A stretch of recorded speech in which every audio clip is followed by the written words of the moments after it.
सभी को नमस्कार।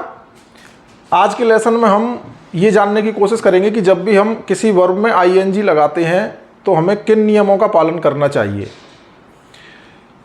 तो कुछ 2-3 सिंपल से रूल हैं, वो उनको हमको सीख लेना है ताकि हमसे जो सिली मिस्टेक्स होती हैं आईएनजी लगाने में वो ना हो। तो आइए देख लेते हैं। हमारा टॉपिक है आईएनजी लगाने के नियम। इसमें पहला जो हमने लिखा है वो है ARGUE। एक वर्ब लिए हमने ARGUE, आर्ग्यू। इसमें हमने आईएनजी लगाया, ई को हटा दिया और आईएनजी लगा दिया। इसी तरह से HATE, हेट। हेट में हमने क्या किया, आईएनजी हटाया, ई हटाया और आईएनजी लगा दिया। तो पहला रूल हमारे सामने ये आ गया कि जब भी कोई वर्ब हमारे सामने आती है और यदि उसके लास्ट में ई है तो ई को हटा देंगे और उसके स्थान पर आईएनजी लगा देंगे, जैसा कि हमने यहाँ पर किया है, आप ये देख सकते हो। लेकिन इस नियम में कुछ अपवाद, कुछ एक्सेप्शंस भी आते हैं, वो हमको ध्यान रखने हैं। जैसे कि AGE होता है, इसमें हम ई को नहीं हटाएंगे, इसमें आईएनजी जोड़ देंगे, तो ये पूरा हमारा एक्सेप्शन हो जाएगा इस रूल का। इसी तरह से DYE, डाई में हमको आईएनजी जोड़ देना है, इसमें ई नहीं हटाना है। इसी तरह से सिंज होता है, सिंज में भी हमको आईएनजी लगा देना है, ई नहीं हटाना है। तो पहले नियम में आपको ये याद रखना है कि जब भी किसी वर्ब के अंत में ई हो, सिंगल ई होने पर हम ई को हटा देंगे और इसके स्थान पर आईएनजी जोड़ देंगे, जैसे कि हमने हेट में किया है, हेटिंग। लेकिन इसके कुछ 2-3 अपवाद भी हैं, और भी अपवाद हो सकते हैं। तो उन अपवादों में क्या होता है कि हम ई को नहीं हटाते हैं और आईएनजी जोड़ देते हैं, जैसे कि हमने डाई में किया है DYE। तो DYE में हमने ई को नहीं हटाया है और उसमें आईएनजी लगा दिया है। उसके बाद दूसरा रूल हमारा है AGREE, अग्री। इसमें हमने देखा है कि लास्ट में डबल ई आ रहा है, तो लास्ट में जब भी डबल ई आता है किसी भी वर्ब के, आपको किसी भी ई को नहीं हटाना है, सीधा आईएनजी जोड़ देना है। अग्री, अग्रीइंग, सी, सीइंग। तो यहां पर SEEC है और उसमें सीधा सीधा आईएनजी जोड़ दिया है हमने, बिना किसी भी लेटर को छेड़े हुए, बिना किसी भी लेटर को हटाए हुए। तो हमारे सामने 2 रूल हो गए। पहला रूल तो ये हो गया कि यदि किसी वर्ब के लास्ट में ई है तो ई को हटा दीजिए और उसमें आईएनजी जोड़ दीजिए। उसके बाद डबल ई होने पर हमको उस वर्ब में सीधा सीधा आईएनजी जोड़ देना है, किसी भी ई को नहीं हटाना है। अगला रूल देख लेते हैं। हमारे सामने जो वर्ब लिखी हुई है, एक है hit, run, stop. Hit, hitting, run, running, stop, stopping. तो इसमें हमने क्या किया है कि आप लास्ट में देख पा रहे हो, टी है तो ये डबल टी हो गया है, एन है तो इसमें डबल एन हो गया है, और पी है तो इसमें डबल पी हो गया है। तो हिट को हमने हिटिंग किया है, तो आईएनजी के साथ साथ हमने एक अतिरिक्त टी और जोड़ दिया है, यानी कि ये जो लास्ट वाला टी है ये डबल हो गया है। तो इस रूल में हमको देखने पर पता लग रहा है कि देखिए, टी से पहले आई आ रहा है, एन से पहले यू आ रहा है, पी से पहले ओ आ रहा है। जब भी किसी वर्ब में यदि अंत में व्यंजन हो, यानी कि कॉन्सोनेंट, और उस कॉन्सोनेंट से पहले कोई स्वर ध्वनि यानी कि वावल साउंड हो, तो हम अंतिम व्यंजन को डबल कर देते हैं। जैसे कि हिट, हिटिंग, HIT। इसमें क्या है कि अंत में आ रहा है टी एक व्यंजन है और उससे पहले आ रहा है आई, जो कि हमें स्वर की ध्वनि दे रहा है। तो अब हम इस टी को डबल कर देंगे और आईएनजी जोड़ देंगे, तो हिट का हो जाएगा हिटिंग। इसी तरह से स्टॉप में भी यही नियम लग रहा है, क्योंकि स्टॉप में अंत में आ रहा है पी एक व्यंजन है और उससे पहले आ रहा है ओ, जो कि स्वर ध्वनि दे रहा है, वावल साउंड दे रहा है हमारे सामने। तो हम इस पी को डबल कर देंगे और आईएनजी लगा देंगे, तो ये हो जाएगा STOPPING। उसके बाद अगला नियम है, हाँ, हमको इसमें एक चीज ध्यान रखनी है कि यहां लिखा हुआ है 1 सिलेबल वर्ब। हमको अंत में जो व्यंजन आ रहा है उसको डबल कब करना है, उससे पहले कोई स्वर ध्वनि हो। लेकिन ये रूल सिर्फ 1 सिलेबिक वर्ड के लिए होता है।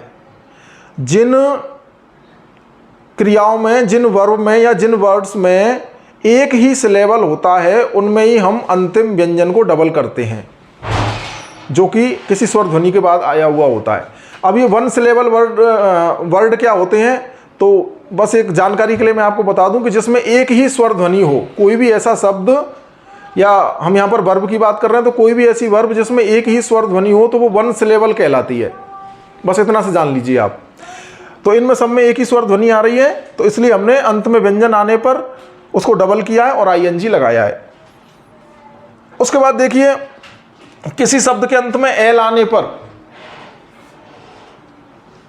एल से पहले स्वर ध्वनि आ रही है, वाउल साउंड आ रही है, तो हम एल को डबल कर देते हैं। Signal, signalling, double L I N G. Travel, TRAVEL, ING जोड़ेंगे तो ये डबल एल हो जाएगा, TRAVELLING। अब यहाँ पर साइड में लिखा हुआ है यूके। यूके का अर्थ ये है कि हम दो तरह की इंग्लिश देखते हैं, एक तो अमेरिकन इंग्लिश होती है, एक होती है जो कि हम इंग्लैंड वाली इंग्लिश की बात करें, यूके वाली। तो यूनाइटेड किंगडम वाली इंग्लिश में तो क्या होता है कि ट्रेवल में डबल एल कर देते हैं, सिग्नल में डबल एल कर देते हैं, लेकिन अमेरिकन इंग्लिश में, यूएसए वाली इंग्लिश में डबल एल नहीं किया जाता है, उसमें सिंगल एल से ही काम चला लिया जाता है।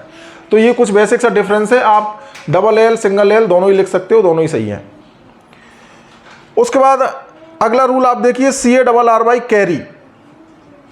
इसमें हमने ING जोड़ दिया, सीधा सीधा हमने कुछ भी परिवर्तन नहीं किया है, सिर्फ ING जोड़ा है, ना कुछ हटाया है, और ING के अतिरिक्त और कुछ इसमें हमने नहीं जोड़ा है। तो इसमें हमको इन वर्ब्स के देखने से पता लग रहा है कि हमको बाई के बाद सीधा सीधा ING जोड़ देना है। CARRY कैरी, तो CARRY ING, तो बाई के बाद ING जोड़ दीजिए। एंजॉय, ENJOY, एंजॉय, एंजॉय में ING जोड़िए तो एंजॉइंग हो जाएगा। इसी तरह से हरी, HURRY, इसमें ING जोड़ दीजिए तो आपका ये ING वाला वर्ब तैयार हो जाएगा, HURRY, हरिएंग। तो बाई के बाद सीधा ING जोड़िए, ये सिंपल सी बात है। अब यहां पर आप एक चीज देखिए कि यहां पर BUDGET, बजट लिखा हुआ है, और इसमें हमने ING जोड़ा है, बजटिंग। इधर देखिए BEGIN, बिगिन, इसमें हमने क्या किया है, एन को डबल करके ING जोड़ा है। जबकि दोनों के फॉर्मेशन को हम देखते हैं तो समान है, इसमें टी से पहले स्वर ध्वनि है, इसमें एन से पहले स्वर ध्वनि है। यहाँ तो हमने डबल कर दिया, यहाँ हमने डबल नहीं किया। तो मैंने आपको जब ये तीसरा वाला नियम बताया था कि रन में रनिंग कर देंगे हम, डबल एन कर देंगे, स्टॉप में पी को डबल कर देंगे, स्टॉपिंग हो जाएगा। तो ये रूल है ना, ये वन सिलेबल वर्ड, एक सिलेबल वाले शब्द के लिए था। एक सिलेबल वाले शब्द क्या होते हैं, जिनमें एक ही स्वर ध्वनि पाई जाती हो। यहां पर आप देखिए बजट में दो स्वर ध्वनि है, एक तो है ब में ए छुपा हुआ है तो एक स्वर ध्वनि हो गई। जट, तो ज में आ की ध्वनि छुपी हुई है तो दो स्वर ध्वनियां हो गई इसमें, तो इसलिए हमने टी को डबल नहीं किया है। लेकिन दूसरी ओर हमने इसी नियम का उल्लंघन कर दिया। यहां पर हमने लिखा है बिगिन और यहां पर एन को डबल कर रहे हैं। ये भी तो दो सिलेबल वाला वर्ड है हमारे सामने, इसमें भी तो दो सिलेबल हैं। बिगिन, बा पर स्वर ध्वनि है बी, और गिन दोनों पर ई की स्वर ध्वनि आ रही है, दो सिलेबल हो गए इसमें, लेकिन फिर भी हमने डबल एन किया है। ऐसा क्यों किया है? तो थोड़ा सा ये टफ रूल है, ये प्रैक्टिस से आता है।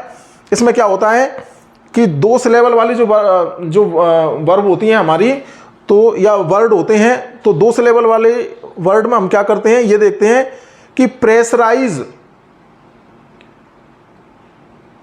किस सिलेबल को किया जा रहा है।